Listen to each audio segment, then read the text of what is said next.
Hello everybody and welcome to the Dill Pickle Movie Network. I am Dylan Randazzo, and today we're talking about the newest sequel to hit the streaming sites, Coming to America. So it's the same title as the original, except the 2 has now become a 2, and we are now focused on Prince Akeem as he becomes King Akeem. King Akeem is struggling with the concept of naming an heir to his throne, being that he has 3 daughters instead of sons, and traditionally a son is supposed to take the next place in the throne in the land of Zamunda. So, of course, Eddie Murphy's King Akeem travels back to America to confront his son that he didn't know he had until this movie, to pull him away from his life in New York City and bring him into the country of Zamunda where he can train to become the next heir to the throne. I thought this was a pretty clever premise, but right off the bat there's that question of how in the world did Akeem have a son in the first film if we pretty much saw his every move in New York?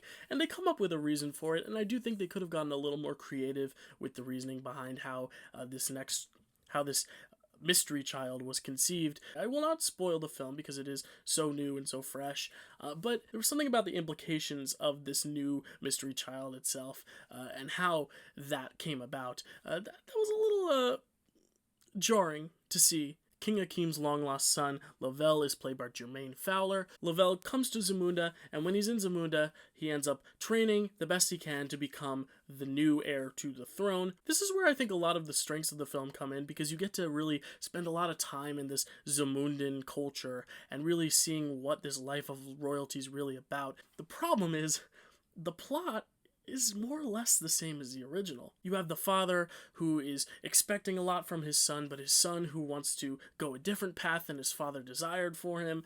We have the son disobeying his father so he can go achieve what he really wants in life rather than what he is supposed to do with his life. And I think a lot of this film falls into that trap of sequelitis and really trying to make something new with the story but ending up retreading past jokes and past bits from the past film. I think it takes some of the funniest bits of Coming to America, and rather than trying to do something new with them, they kind of just rehash them. Some of the jokes made in the sequel are the same jokes word for word that were made in the first film. And because it borrows so many of the themes of the first film, sometimes word for word, it becomes a bit predictable, where you can see what's coming at the end, and when it comes, while it should have a really sentimental, heartwarming impact, it just feels, like you saw it coming. So I think from a story standpoint, the sequel doesn't really do what I wished it could have done. I think there are so many different directions you could have taken this whole lore of Zamunda and all these interesting characters and set them in a really interesting direction, and I think they played it safe in the way they really expanded upon these characters' stories.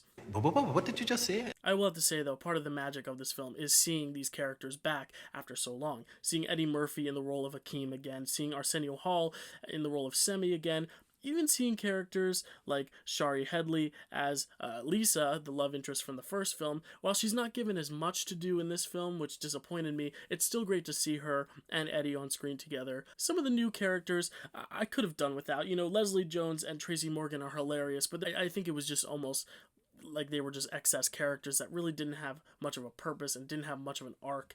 They were just kind of there to support the rest of the story. The most interesting character, in my opinion, was Kiki Lane's Princess Mika, who is Akeem's daughter. And the reason I liked her character so much is that she is trying the whole film to break these gender norms and to fight for having a queen be the new heir to the throne rather than needing it to be a king.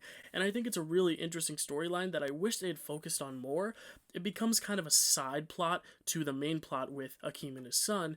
I would have liked to see her character in it more. I would have liked to see them really expand on her story. When her story is concluded in the end, it doesn't seem as impactful because they didn't really spend enough time with her character throughout the film to really make the payoff worth it. Again, I think they had lots of interesting ideas and lots of tired and reused ideas, and I think they prioritized reusing all these jokes that they knew were so successful from the first film rather than exploring new territory with the story and with these characters. And I would have really, really liked them to go in the more interesting new direction rather than retreading the plot of the past film. It's one of those films where I had enough fun with this cast and I laughed a little bit. And I wouldn't say not to go see it, because a lot of people are so fond of the first one that, it's fun to spend time with these characters again. But at the same time, if you are a fan of the first one, I'm worried you might be a little disappointed, just because I think the story itself isn't as strong. If you've seen the film, please let me know in the comments what you thought about it. Some of us may agree, some of us may disagree, and I'd love to hear your opinion. So please sound off in the comments